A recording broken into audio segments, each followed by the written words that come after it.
Shadow Factories presents Tales from the Alethean Society, Chapter 3, De Profundis.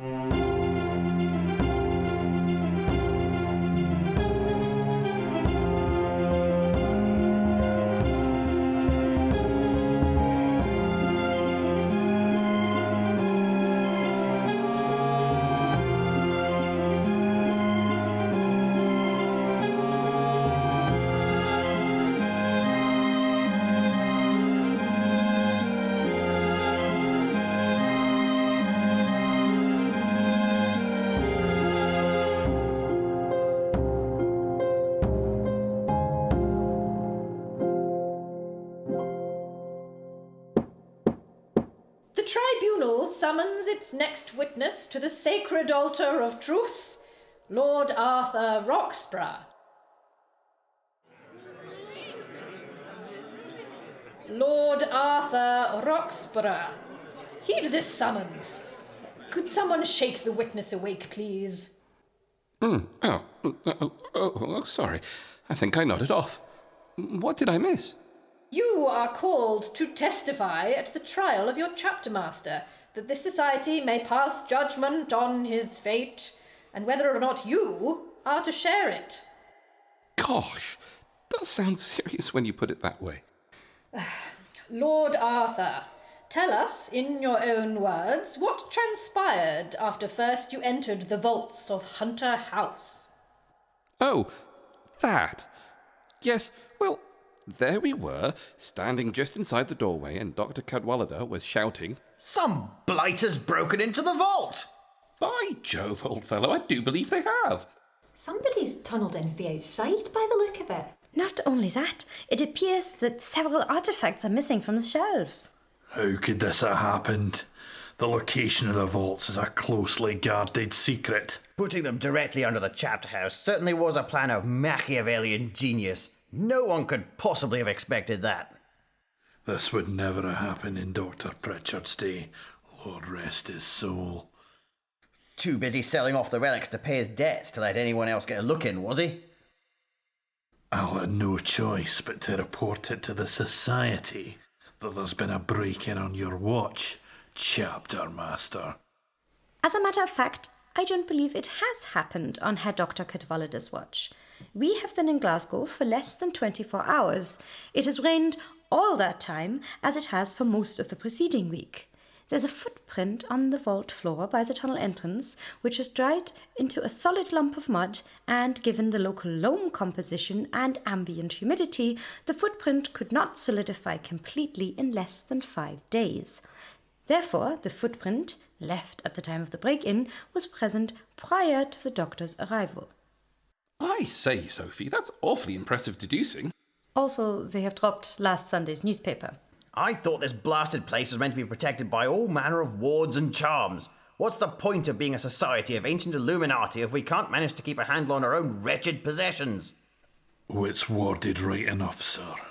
In an ancient compact as old as the Society itself, each new chapter master must observe the sacred ceremonial rites, such that these hallowed halls will recognise him as one of their own, and no imprison him as a common intruder.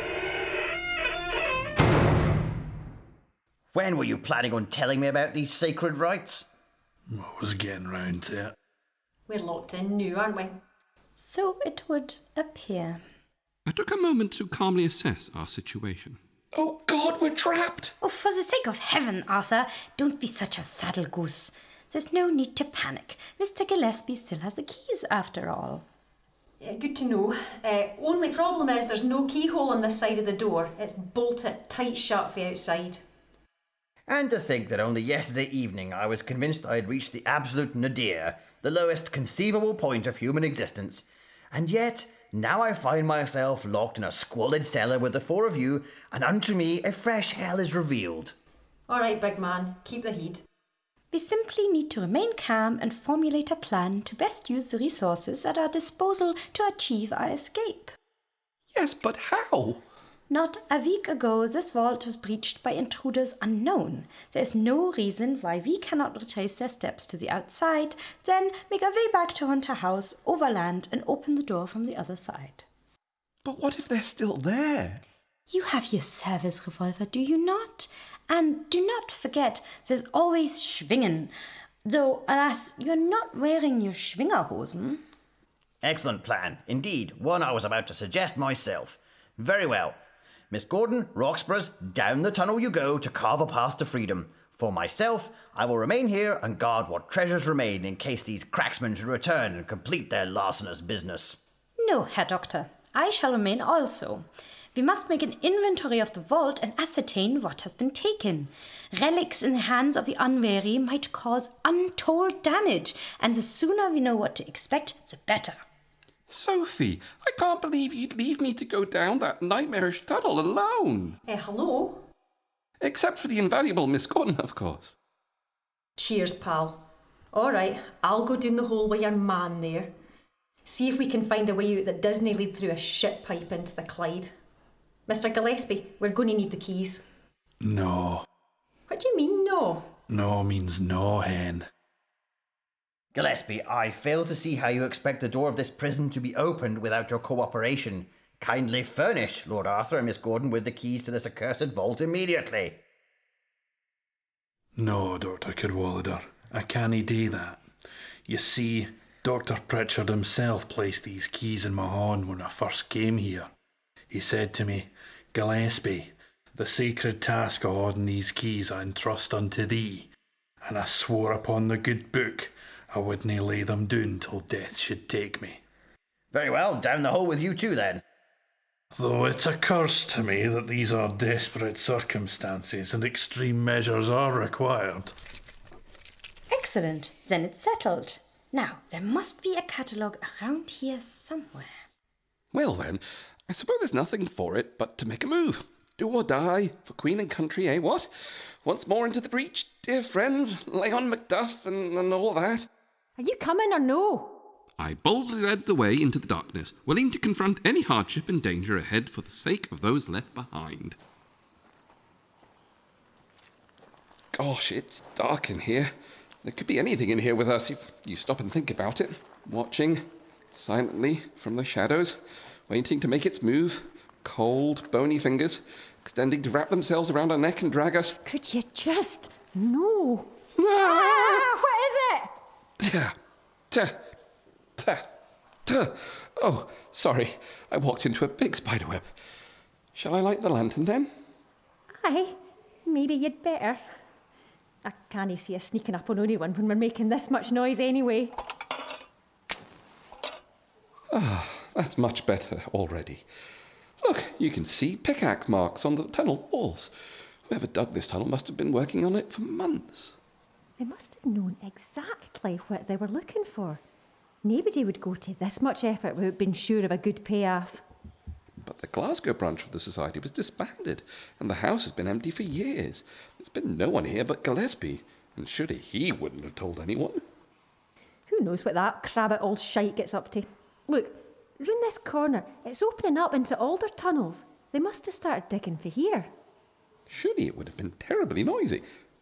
Wait, did you hear that? If you're going to start these spooky noises again... No. Overhead. It sounds like singing.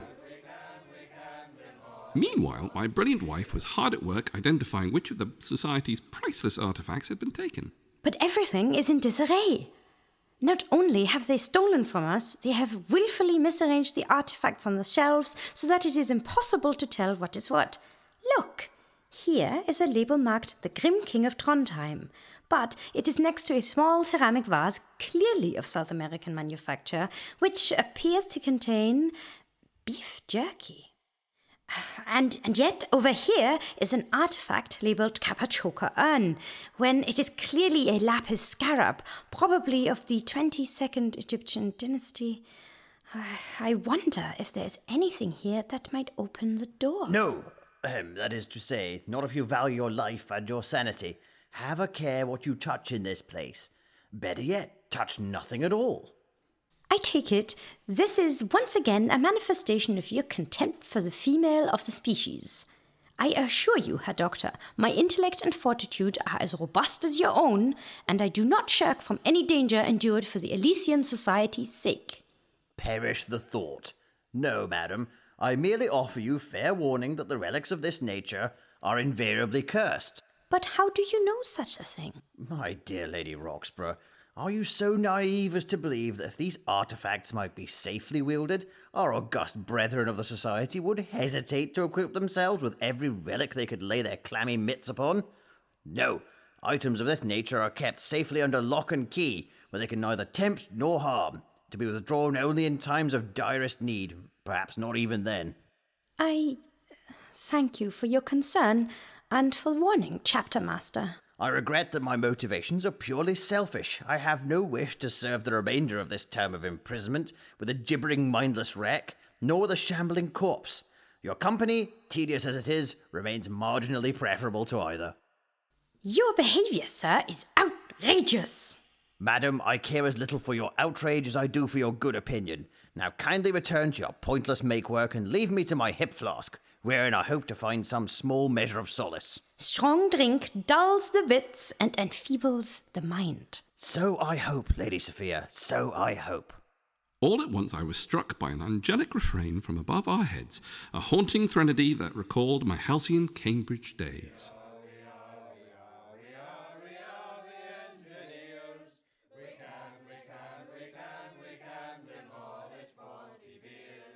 What is that? Why, it's a traditional student song. These tunnels must run under the university. Of course.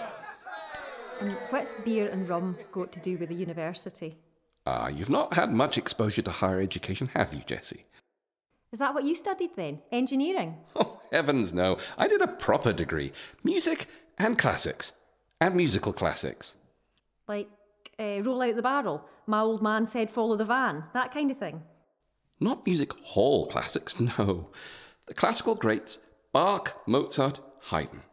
And then there was Latin and Greek and a smattering of philosophy. That really sort of rounded education that prepares young people to take part in a forward-looking, progressive society. Is that where you met your wife, then? God, good Lord, no. You couldn't let women in. Shut it. You may not agree with the policy, but there's no need to be rude. No, I mean, quiet. Stop where you are. I hear something, and it's no singing this time. Could it be a rat? Aye, a rat in big tackety boots. Take that, you blackguard! Mind my head. Oh, look, Miss Gordon, it's the lucky white heather man. Here, I still have it in my buttonhole. Oh, aye, so you do. Looks like it didn't work. I can sell you another bit. Second time lucky, eh? Turns out I'm sold out. Oh, what a shame. So, Banjo, can you tell me what you're doing here instead of floating down the main sewer with all the other human waste? I'm not doing nothing. Wrong answer. Oh, all right. I heard someone in town had made a big score down the tunnels. We spotted B&E, but it kind of looked like it'd set you up for life, know what I mean? I thought I'd take a wee kick and see if I could get my hands on anything that dropped on the way out. Gaelic's such an interesting sounding language. And what did you find, Banjo? Nothing. Nothing. Nothing. Except for this. You went looking for a big score, and all you found was this. Ooh, let me see. It's a ribbon. A dirty green ribbon. Sophia's got one just like it, only clean. Do you suppose it fell out of someone's hair? Aye, good find there, arse piece. Go on then, use it. Cheers. How come yous are down here anyway? Oh, we're looking for a... A wee subterranean walk of an evening. Now, you, about face and lead on out of here. We made a good pace through the tunnels, following our native guide, who had communicated directions through grunting and gestures, despite our lack of a common language.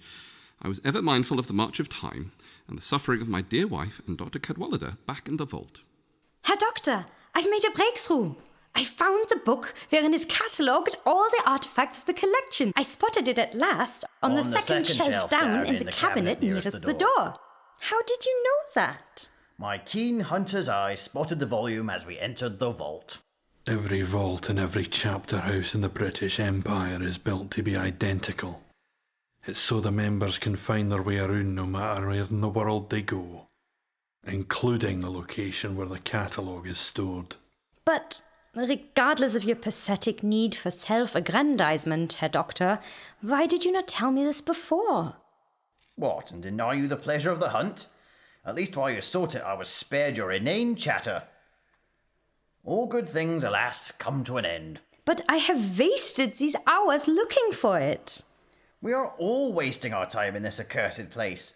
All we can do is hope for rescue, or for death. You are being needlessly morbid. Madam, I am exactly as morbid as the situation requires.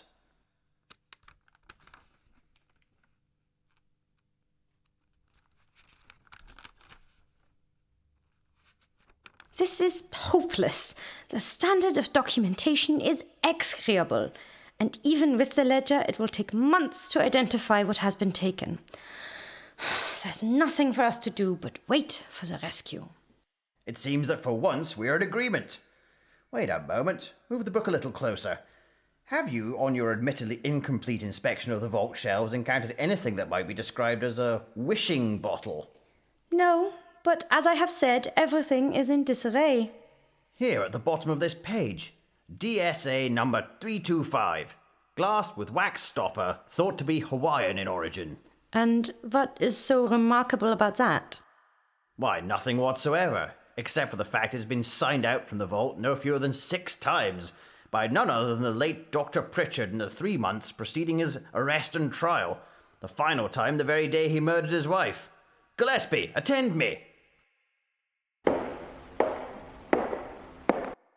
Mr. Gillespie, what can you tell me about Dr. Pritchard's obsession with dangerous supernatural artifact 325, the wishing bottle? I wouldn't pass comment on the good doctor's private business. Private business? Misuse of society artifacts is anything but private. I shall have the keys to the late Dr. Pritchard's office forthwith, Gillespie. No, Dr. Cadwallader, I can't do that. You see... I have no interest in hearing any more of your all-too-convenient promises to a dead man. No, Lady Sophia. The wife keeps them tied to her penny so she can get into dust. You can get them off her on the way past the kitchen. Oh, good. In that case, we shall go there the very moment my husband returns to open the doors. I shall require your hip flask to endure the waiting, Herr Doctor. Be my guest. After many miles, the stifling passage divided into 2. We took the right fork, which brought us to a small stone chamber. This is a cosy little room, isn't it? A bit dusty, but I do like those pretty vases in the alcoves, and these funny-looking benches to sit on. We could have quite the tea party in here, couldn't we? I wouldn't sit on they benches, and they urns only for decoration. We're in a crypt. Oh aye, there's all kinds of ways in and out of these tunnels. This one takes you up onto the necropolis by the cathedral. The City of the Dead? That sounds awfully spooky. It's no the deed you have to worry about, it's the living scumbags that give you grief. Like Bawheed over here. I can see light around the slab in the roof. I think it must be a trapdoor. If I just scramble up here, I'm sure I can push it to one side, then I can help you two up after me. We've done it, Miss Gordon. We're free!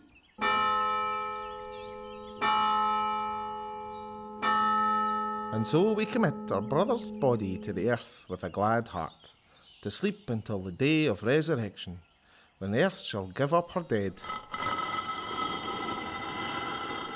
Ah, do excuse me. Apologies for the intrusion. My condolences for your loss.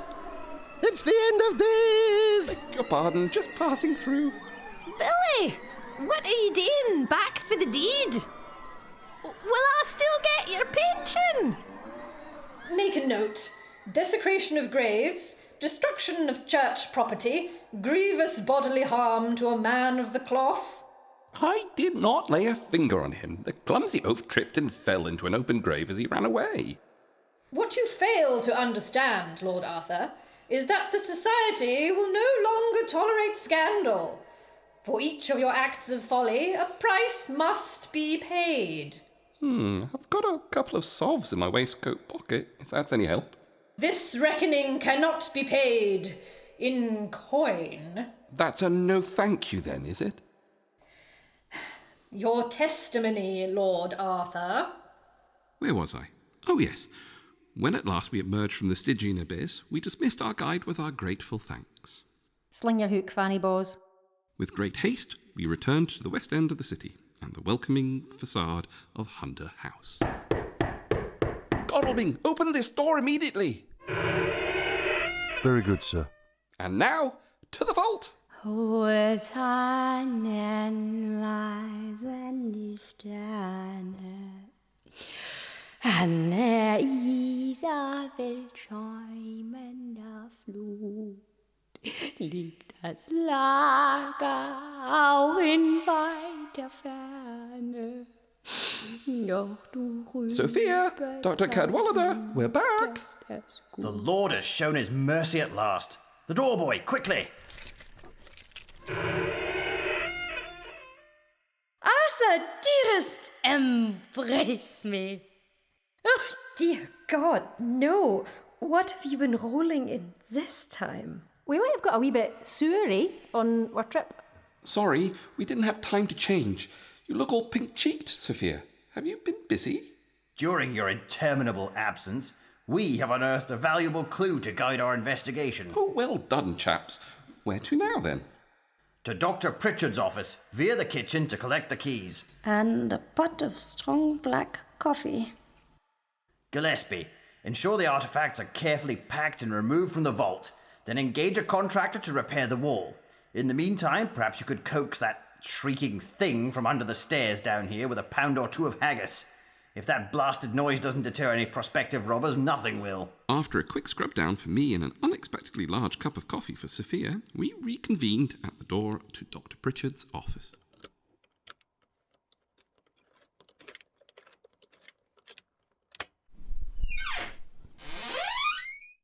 Behold, the office of the late Dr. Pritchard.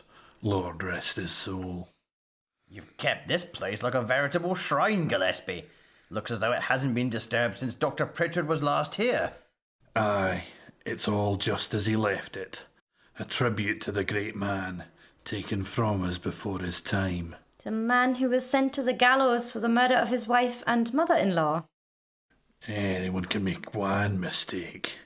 You look for the bottle, Herr Doctor. The rest of us will go sift the paperwork for clues. It's a big room. I'll give the doctor a hand. Gosh, there's lots of papers on the desk. Letters from the bailiffs, letters from lawyers, letters from the bank. It looks like his finances really were in a bad way. Desperate men are driven to desperate deeds. No sign of the bottle in any of these drawers. No, nor over here. What's this then? Interesting. Grocer's bill, butcher's bill, milkman's bill, tailor's bill, all unpaid by the looks of it. Oh, dash it all, I've dropped one. That is not a bill, Arthur. That is an article of personal correspondence.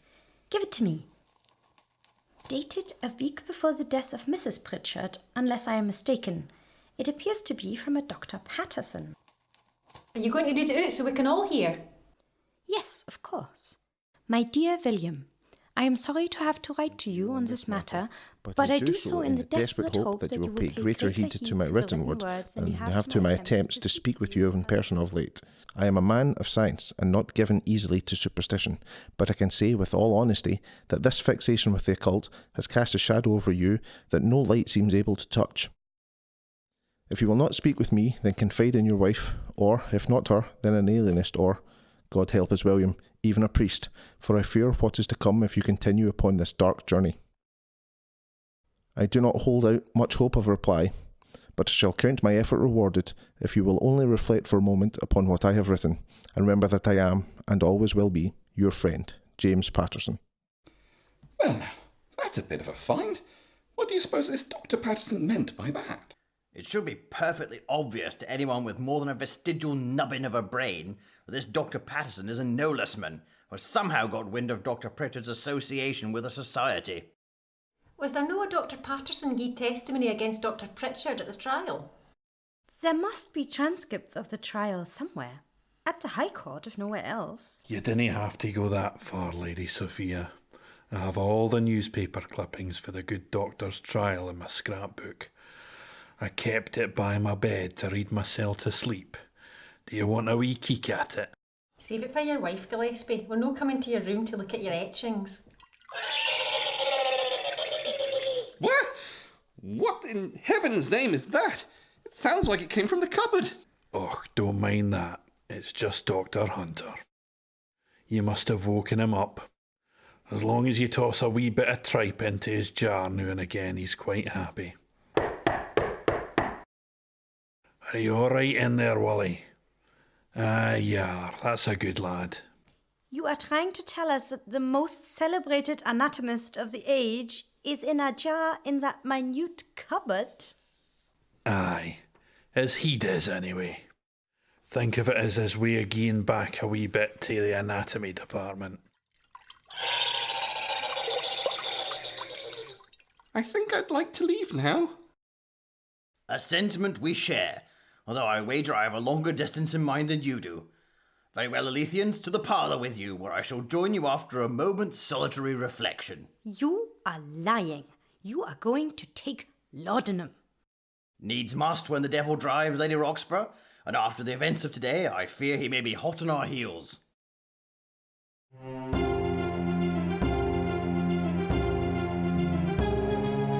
The Alethian Society are Rhiannon Swan-Price, Chris Edwards, Jude Reed, Henry Sullivan, Lindis Kim, Graham Jameson, Simeon Ewing, Gerard Kurth, Jamie Stewart and Rich Keeling as Godalming. De Profundis was written by Jude Reed and Chris Edwards. Studio recording and original music were by Stu Goff. Tune in next time for episode 4, Devil Take the Hindmost.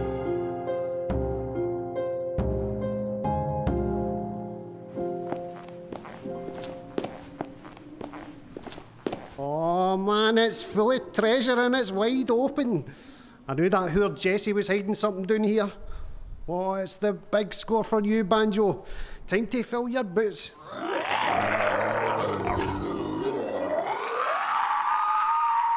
What was that? No bother, pal. I was just leaving. Oh, God, no!